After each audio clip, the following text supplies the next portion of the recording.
La conquista del pan, Piotr Kropotkin, el salario colectivista. Y en sus planes de reconstrucción de la sociedad, los colectivistas cometen, a nuestro criterio, un doble error. Hablan de abolir el régimen capitalista, pero sin embargo pretenden mantener dos instituciones que constituyen el fondo de este régimen, el gobierno representativo y el salariado. Por lo que concierne al sedicente gobierno representativo, lo hemos dicho con frecuencia. Es absolutamente incomprensible para nosotros que, hombres inteligentes que no faltan en el partido colectivista puedan continuar siendo partidarios de los parlamentos nacionales o municipales, después de todas las lecciones que la historia nos ha dado a ese respecto en Francia, Inglaterra, Alemania, Suiza o los Estados Unidos. Mientras que en todas partes vemos hundirse el régimen parlamentario y surgir la crítica de los principios mismos del sistema, no solo de sus aplicaciones, ¿cómo es posible que socialistas revolucionarios defiendan ese sistema, condenado a morir? Elaborado por la burguesía para hacer frente a la realeza y consagrar y acrecentar al mismo tiempo su dominio sobre los trabajadores, el sistema parlamentario es la forma, por excelencia, del régimen burgués. Los corifeos de ese sistema nunca han sostenido seriamente que un parlamento o un consejo municipal representen a la nación o a la ciudad, los más inteligentes de ellos saben que eso es imposible. Con el régimen parlamentario, la burguesía ha tratado simplemente de oponer un dique a la realeza, sin conceder la libertad al pueblo. Pero a medida que el pueblo se hace más consciente de sus intereses y se multiplican la variedad de intereses, el sistema no puede seguir funcionando. Por eso los demócratas de todos los países imaginan en vano diversos paliativos. Se ensaya el referéndum y se encuentra que no vale nada, se habla otras utopías parlamentarias de representación proporcional, de representación de las minorías. Se esfuerzan, en una palabra, en la búsqueda de lo inhallable, pero tienen que reconocer que se ha ido por mal camino, la confianza en un gobierno representativo desaparece. Lo mismo sucede con el salario, porque después de haber proclamado la abolición de la propiedad privada y la posesión en común de los instrumentos de trabajo, ¿cómo puede reclamarse, bajo una forma u otra, que se mantenga el salario? Y sin embargo, eso es lo que hacen los colectivistas al preconizar los bonos de trabajo. Se comprende que los socialistas ingleses de comienzos de este siglo hayan inventado los bonos de trabajo. Trataban simplemente de poner de acuerdo al capital y al trabajo, rechazando toda idea de afectar violentamente la propiedad de los capitalistas. También se comprende que, más tarde, Proudhon retome esta invención. En su sistema mutualista, trataba de hacer menos ofensivo el capital, a pesar del mantenimiento de la propiedad individual, que en lo profundo de su corazón aborrecía, pero que conceptuaba necesaria como garantía del individuo contra el Estado. Por descontado, no es extraño que economistas más o menos burgueses también admitan los bonos de trabajo. Poco les importa que al trabajador se le pague en bonos del trabajo o en monedas con la efigie de la República o del Imperio. Lo que tienen empeño en salvar de la próxima catástrofe es la propiedad individual de las casas habitadas, del suelo y de las fábricas, en todo caso, la de las casas y el capital necesario para la producción manufacturera. Y para preservar esa propiedad, los bonos de trabajo desempeñarían muy bien su papel. Con tal de que el bono de trabajo pueda cambiarse por joyas y carruajes, el propietario de un inmueble lo aceptará gustoso en pago del alquiler. Y mientras que las casas, los campos y las fábricas pertenezcan a propietarios individuales, será necesario pagarles, de una manera u otra, por trabajar en sus campos o en sus fábricas y para habitar sus casas. También será preciso pagar al trabajador en oro, papel moneda o bonos cambiables por toda clase de mercaderías. Pero, ¿cómo puede defenderse esta nueva forma de salario el bono de trabajo si se admite que la casa, el campo y la fábrica ya no son propiedad privada, sino que pertenecen a la comuna o a la nación? 2. Examinemos con más detenimiento este sistema de retribuir el trabajo, encomiado por los colectivistas franceses, alemanes, ingleses e italianos. Se reduce poco más o menos a esto: todo el mundo trabaja, en los campos, las fábricas, las escuelas, los hospitales, etc. La jornada de trabajo está regulada por el Estado, a quien pertenecen la tierra, las fábricas, las vías de comunicación, etc. Cada jornada de trabajo se intercambia por un bono de trabajo que, digamos, lleva impresas estas palabras: 8 horas de trabajo. Con este bono el obrero puede adquirir en los almacenes del Estado o en los de las diversas corporaciones toda clase de mercancías. El bono es divisible, de manera de que se pueda comprar 1 hora de carne, 10 minutos de fósforos o media hora de tabaco. En vez de decir 20 centavos de jabón se diría, después de la revolución colectivista, 5 minutos de jabón. La mayoría de los colectivistas, fieles a la distinción establecida por los economistas burgueses, y por Marx, entre el trabajo calificado y el trabajo simple, nos dicen además que el trabajo calificado o profesional deberá pagarse cierto número de veces más que el trabajo simple. Así, la hora de trabajo de un médico deberá considerarse como equivalente a 2 o 3 horas de trabajo del enfermero, o bien a 3 horas de un pocero. El trabajo profesional o calificado será un múltiplo del trabajo simple, porque ese trabajo requiere un aprendizaje más o menos largo, nos dice el colectivista Groenlund. Otros colectivistas, tales como los marxistas franceses, no hacen tal distinción. Ellos proclaman la igualdad de los salarios.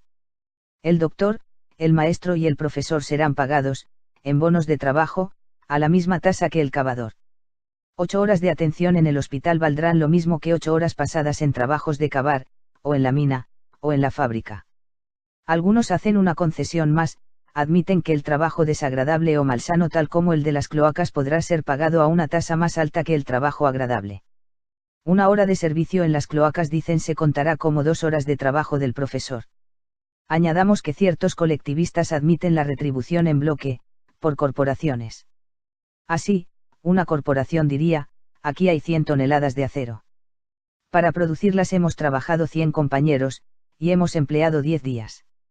Siendo nuestra jornada de 8 horas, suman 8.000 horas de trabajo para 100 toneladas de acero, o sea 8 horas la tonelada.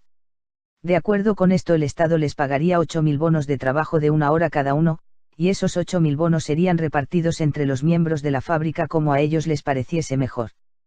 Por otro lado, 100 mineros han empleado 20 días para extraer 8.000 toneladas de carbón, el carbón valdría 2 horas la tonelada, y los 16.000 bonos de 1 hora cada uno, percibidos por la corporación de los mineros, serían repartidos entre ellos según sus apreciaciones. Si los mineros protestasen y dijesen que la tonelada de acero no debe costar más que 6 horas de trabajo en lugar de 8, si el profesor quisiera hacerse pagar su jornada doble que la enfermera, entonces intervendría el Estado y arreglaría sus diferencias. Tal es, en pocas palabras, la organización que los colectivistas quieren hacer surgir de la revolución social. Como se ve, sus principios son, propiedad colectiva de los instrumentos de trabajo y remuneración a cada uno según el tiempo empleado en producir, teniendo en cuenta la productividad de su trabajo. En cuanto al régimen político, sería el parlamentarismo, modificado por el mandato imperativo y el referéndum, es decir, el plebiscito por sí o por no. Digamos, en primer término, que este sistema nos parece totalmente impracticable. Los colectivistas comienzan por proclamar un principio revolucionario, la abolición de la propiedad privada, y seguidamente lo niegan, manteniendo una organización de la producción y del consumo que ha nacido de la propiedad privada. Proclaman un principio revolucionario e ignoran las consecuencias que inevitablemente debe traer acarreadas. Olvidan que el hecho mismo de abolir la propiedad individual de los instrumentos de trabajo, suelo, fábricas, vías de comunicación, capitales, tiene que lanzar a la sociedad por vías absolutamente novedosas, que se debe trastornar de arriba abajo la producción, tanto en su objetivo como en sus medios, que todas las relaciones cotidianas entre individuos deben modificarse desde el momento en que se consideren posesiones comunes la tierra, la máquina y todo el resto. No hay propiedad privada, dicen, y enseguida se apresuran a mantener la propiedad privada en sus manifestaciones cotidianas. Seremos una comuna en cuanto a la producción, los campos, las herramientas, las máquinas, todo lo que se ha hecho hasta hoy, manufacturas, ferrocarriles, puertos, minas, etc., todo será nuestro. No se hará la menor distinción acerca de la parte que toca a cada uno en esa propiedad colectiva. Pero en el mañana, se disputará minuciosamente la parte que tomará cada uno en la creación de nuevas máquinas, en la apertura de nuevas minas. Se tratará de medir con exactitud la parte que corresponda a cada uno en la nueva producción. Se contarán los minutos de trabajo empleados y se velará para que el minuto de un vecino no pueda comprar más productos que el minuto de otro. Y puesto que la hora no mide nada, ya que en determinada manufactura un trabajador puede controlar 6 telares a la vez, en tanto que en tal otra fábrica no se atienden más que 2, se deberá sopesar la fuerza muscular, la energía cerebral y la energía nerviosa que se hayan utilizado. Se calcularán estrictamente los años de aprendizaje para valorar la parte de cada uno en la producción futura. Todo eso después de haber declarado que no se tendrá de ningún modo en cuenta la participación que se pueda haber tenido en la producción pasada. Pues bien, para nosotros es evidente que una sociedad no puede organizarse con arreglo a dos principios absolutamente opuestos, dos principios que se contradicen continuamente. Y la nación o la comuna que se diesen tal organización estarían obligadas a volver a la propiedad privada o bien transformarse inmediatamente en una sociedad comunista. 3. Hemos dicho que ciertos escritores colectivistas piden que se establezca una distinción entre el trabajo calificado o profesional y el trabajo simple. Pretenden que la hora de trabajo del ingeniero, del arquitecto o del médico, se cuente por 2 o 3 horas del trabajo del herrero, del albañil o de la enfermera. Y la misma distinción dicen que debe hacerse entre toda especie de oficios que exijan un aprendizaje más o menos largo y el de los simples jornaleros. Pues bien, establecer esta distinción significa mantener todas las desigualdades de la sociedad actual. Es trazar de antemano una demarcación entre los trabajadores y los que pretenden gobernarlos. Es dividir a la sociedad en dos clases muy distintas, la aristocracia del saber, por encima de la plebe de manos callosas, una consagrada al servicio de la otra, una trabajando con sus brazos para alimentar y vestir a los que se aprovechan del tiempo que les sobra para aprender a dominar a quienes los alimentan. Eso es además retomar uno de los rasgos distintivos de la sociedad actual y darle la sanción de la revolución social, es erigir en principio un abuso que hoy se condena en la vieja sociedad que se derrumba. Sabemos todo lo que se nos va a responder. Nos hablarán del socialismo científico. Se citarán a los economistas burgueses y también a Marx para demostrar que la escala de los salarios tiene su razón de ser, puesto que la fuerza de trabajo del ingeniero ha costado más a la sociedad que la fuerza de trabajo del pocero. En efecto, no han tratado los economistas de demostrarnos que si al ingeniero se le paga 20 veces más que al cavador es porque los gastos necesarios para hacer un ingeniero son más considerables que los necesarios para hacer un peón. Y no ha pretendido Marx que la misma distinción es igualmente lógica entre diversas ramas del trabajo manual. Debía concluir así, ya que ha tomado por su cuenta la teoría de Ricardo acerca del valor y sostenido que los productos se intercambian en proporción a la cantidad de trabajo socialmente necesario para su producción. Pero también sabemos a qué atenernos acerca de este asunto. Sabemos que si al ingeniero, al científico y al doctor se les paga hoy 10 o 100 veces más que al trabajador y que si el tejedor gana 3 veces más que el agricultor y 10 veces más que la obrera de una fábrica de fósforos, no es en razón a sus gastos de producción. Es en razón de un monopolio de la educación o por el monopolio de la industria. El ingeniero, el sabio y el doctor buenamente explotan un capital, su diploma, así como el burgués explota una fábrica o como el noble explotaba sus títulos de nobleza. En cuanto al patrón que paga al ingeniero 20 veces más que al trabajador, lo hace en virtud de este sencillísimo cálculo: si el ingeniero puede economizarle 100.000 francos al año en la producción, le paga 20.000 francos. Y si descubre un capataz hábil en hacer transpirar a los obreros que le economice 10.000 francos en mano de obra, se apresura a darle 2 o 3.000 francos anuales.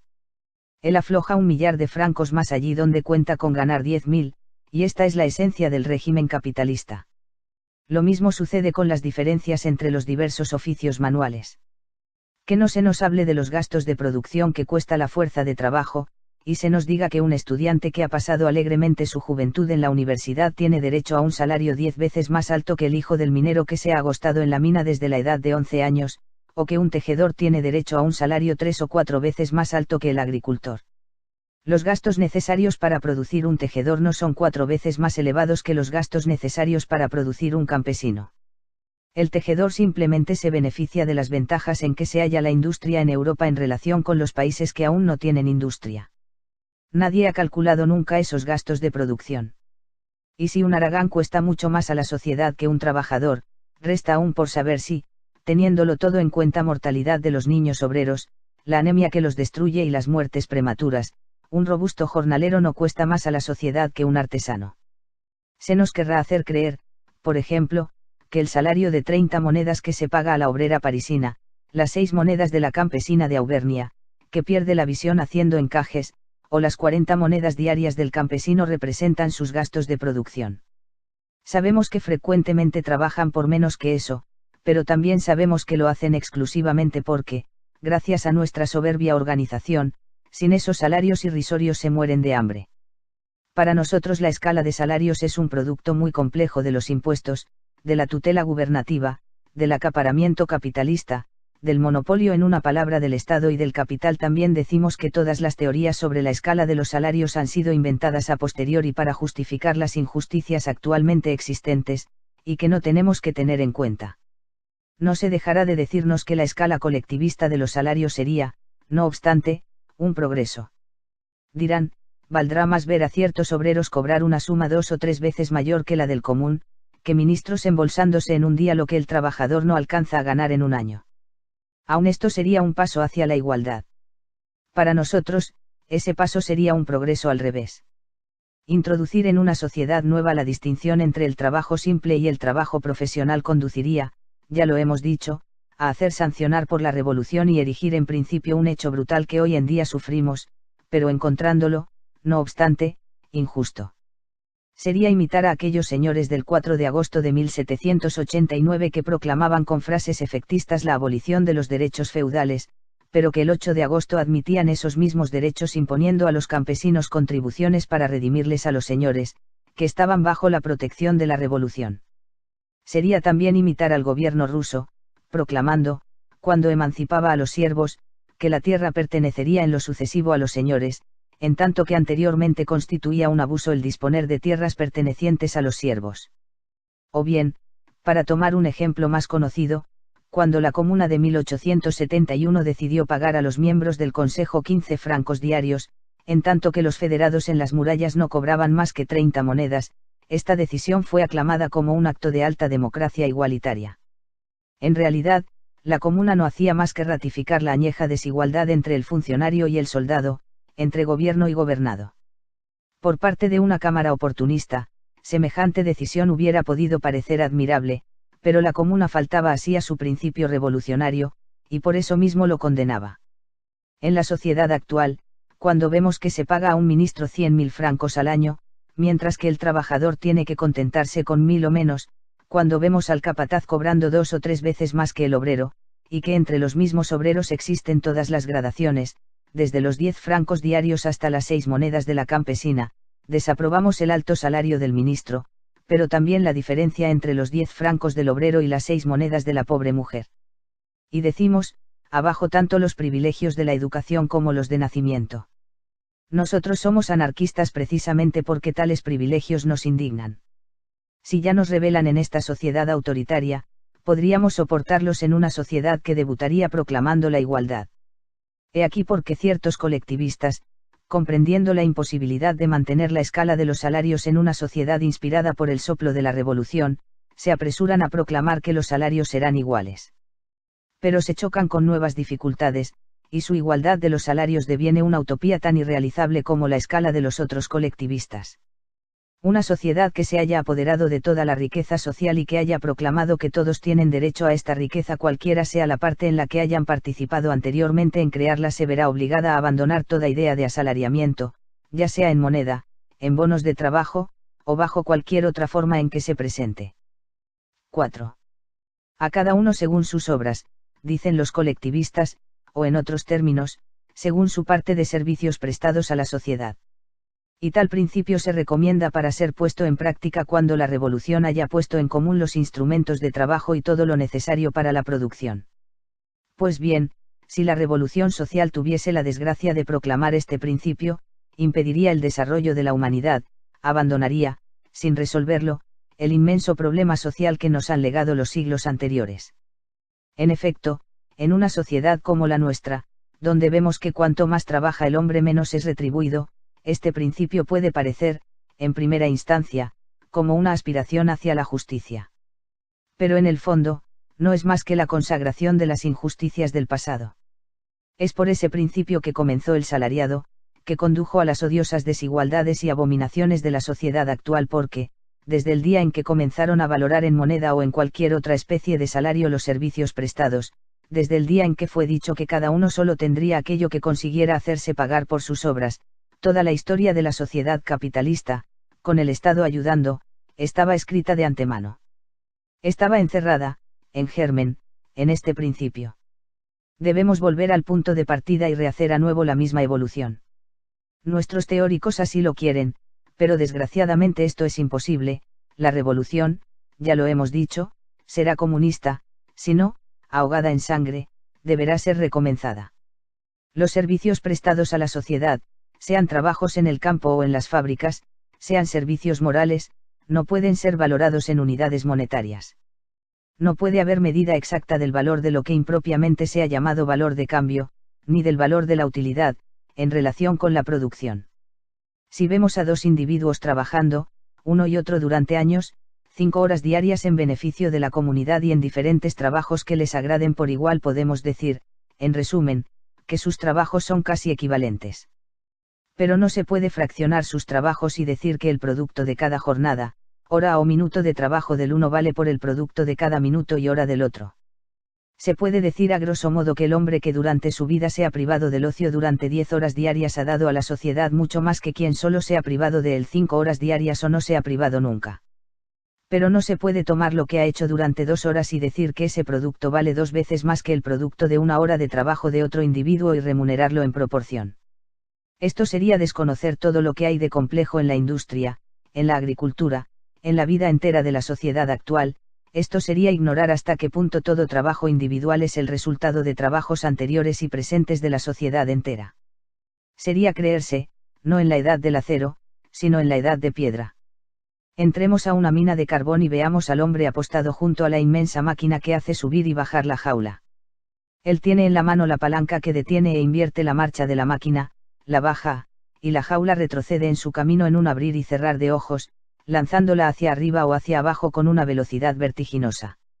Atentamente sigue con la vista a un indicador en la pared que le muestra en una pequeña escala en qué lugar del pozo se encuentra la jaula a cada instante de su marcha, y en cuanto el indicador alcanza cierto nivel, detiene súbitamente el impulso de la jaula, ni 1 metro más arriba o más abajo de la línea requerida. Y apenas se han descargado los recipientes llenos de carbón y colocado los vacíos, invierte la palanca y envía de nuevo la jaula al espacio. Durante 8 o 10 horas seguidas mantiene ese prodigio de atención. Que su cerebro se relaje un solo momento, y la jaula chocará y se romperán las ruedas y el cable, aplastará a los hombres y se detendrá todo el trabajo de la mina. Que pierda 3 segundos por cada golpe de palanca, y la extracción en las perfeccionadas minas modernas se reducirá de 20 a 50 toneladas por día. Es él quien presta el mayor servicio en la mina. Es quizás el muchacho que da desde abajo la señal para que suba el ascensor. Es el minero que a cada instante arriesga la vida en el fondo del pozo y que un día será asesinado por el grisú. O tal vez el ingeniero que por un simple error de suma en sus cálculos puede hacer arrancar piedras habiendo perdido la veta de carbón.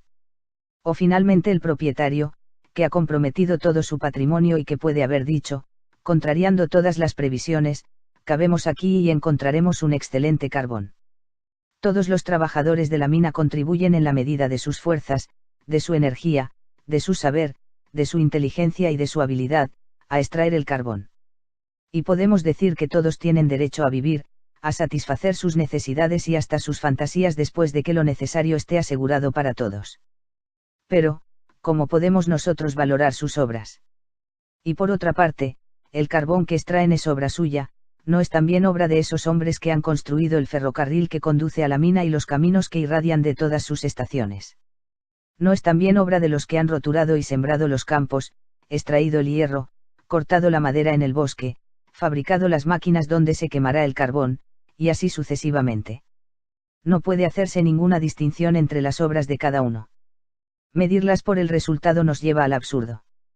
Fraccionarlas y medirlas por las horas de trabajo nos conduce también al absurdo. Solo queda una cosa: poner las necesidades por encima de las obras y reconocer primeramente el derecho a la vida y al bienestar después para todos los que tomen una cierta parte en la producción. Pero tomemos cualquier otra rama de la actividad humana, tomemos el conjunto de las manifestaciones de la existencia. ¿Quién de nosotros puede reclamar una retribución más cuantiosa por sus obras? El médico que ha adivinado la enfermedad, o la enfermera que asegura la curación con sus cuidados higiénicos.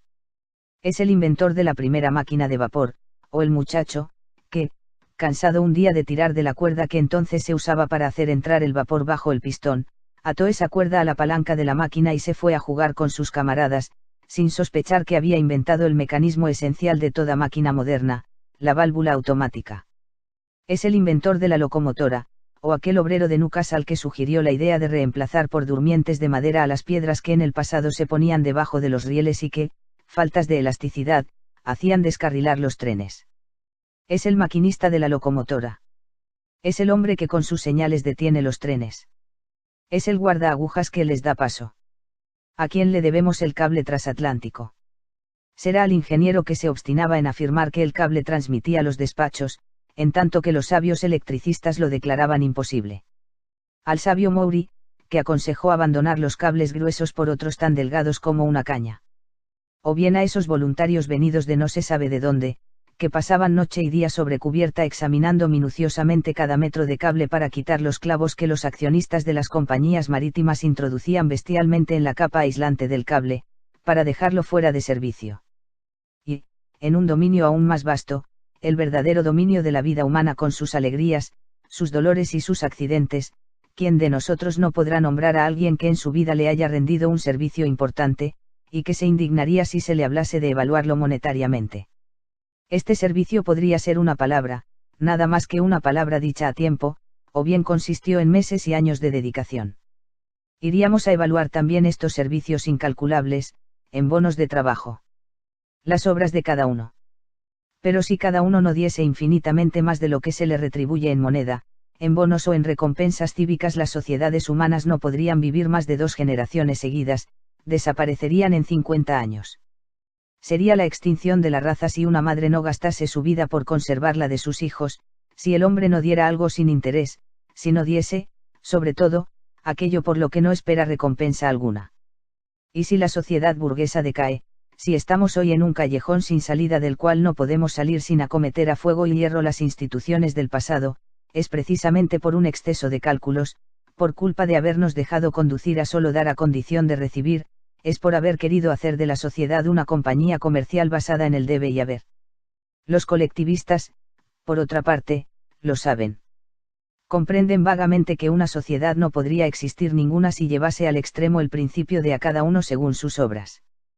Comprenden que las necesidades del individuo, no hablamos de las fantasías, no siempre corresponden a sus obras. También nos dice de Paepe, este principio eminentemente individualista sería, por lo demás, atemperado por la intervención social para la educación de los niños y jóvenes, incluyendo en ella el mantenimiento y la alimentación, y por la organización social de la existencia de los discapacitados y enfermos, del retiro para los trabajadores ancianos, etc. Comprenden que el hombre de 40 años y padre de 3 hijos tiene otras necesidades que el joven de 20. Comprenden que la mujer que amamanta a su criatura y pasa noches en blanco a su cabecera, no puede hacer tantas obras como el hombre que ha dormido plácidamente. Parecen comprender que el hombre y la mujer, quizá desgastados a fuerza de haber trabajado por la sociedad, pueden sentirse incapaces de realizar tantas obras como los que han pasado sus horas gratamente y embolsado sus bonos en la situación privilegiada de estadísticos del Estado. Y se apresuran a atemperar su principio, diciendo, pero sí, la sociedad criará y educará a sus hijos. Pero sí, asistirá a los viejos e inválidos. Pero sí, las necesidades serán la medida de los costos que la sociedad se impondrá para atemperar el principio de las obras. ¿La caridad qué? La caridad, siempre la caridad cristiana, organizada esta vez por el Estado. Mejorando la casa de los niños expósitos, organizando la seguridad contra la vejez y la enfermedad, el principio será atemperado. Herir para, a continuación, curar. No pueden salir adelante. Así que, después de haber negado el comunismo y haberse burlado a sus anchas de la fórmula, a cada uno según sus necesidades, de modo que se percatan también, esos insignes economistas, que se han olvidado de algo, las necesidades de los productores. Y se apresuran a reconocerlas. Solo que es al Estado al que le incumbirá apreciarlas, y al Estado el comprobar si las necesidades no son desproporcionadas con las obras. El Estado dará la limosna. De ahí a la ley de pobres y al workhouse inglés no hay más que un paso. No hay más que un solo paso, porque hasta esa sociedad madrastra contra la cual nos rebelamos, se ha visto obligada a atemperar su principio del individualismo, ha tenido que hacer concesiones en sentido comunista y bajo la misma forma de caridad. También ella distribuye comidas a costo de monedas para evitar el saqueo de sus comercios. También construye hospitales, a menudo muy malos, pero a veces espléndidos, para evitar los estragos de las enfermedades contagiosas. Ella también, después de no haber pagado más que las horas de trabajo, recoge los hijos de aquellos a quienes ha reducido a la última de las miserias. Ella también tiene en cuenta las necesidades por la caridad. Hemos dicho anteriormente que la miseria fue la causa primera de las riquezas. Fue ella quien creó al primer capitalista. Porque antes de acumular la plusvalía, de la que se habla gustosamente tanto, era preciso que hubiese miserables que consintieran en vender su fuerza de trabajo para no morirse de hambre. Es la miseria quien ha hecho a los ricos. Y si los progresos fueron rápidos en el curso de la Edad Media, es porque las invasiones y las guerras que siguieron a la creación de los estados y el enriquecimiento por la explotación en Oriente rompieron los lazos que en otros tiempos unían a las comunidades agrícolas y urbanas y las condujeron a proclamar, en vez de la solidaridad que antes practicaban, ese principio del salariado, tan grato a los explotadores. Y sería este el principio que surja de la revolución que ose llamarse revolución social, ese nombre amado por los hambrientos, por los que sufren, por los oprimidos. Esto no será así, porque el día en que las viejas instituciones se desplomen bajo el hacha de los proletarios, se escucharán voces que gritarán, pan, vivienda y bienestar para todos. Y esas voces serán escuchadas. El pueblo se dirá, comencemos por satisfacer la sed de vida, de alegría, de libertad, que nunca hemos podido apagar. Y cuando todos hayamos gozado de esa felicidad, pondremos manos a la obra, la demolición de los últimos vestigios del régimen burgués, de su moral basada en los libros de contabilidad, de su filosofía del debe y haber, de sus instituciones de lo tuyo y de lo mío. Demoliendo, edificaremos, como decía Proudhon, nosotros edificaremos en nombre del comunismo y de la anarquía.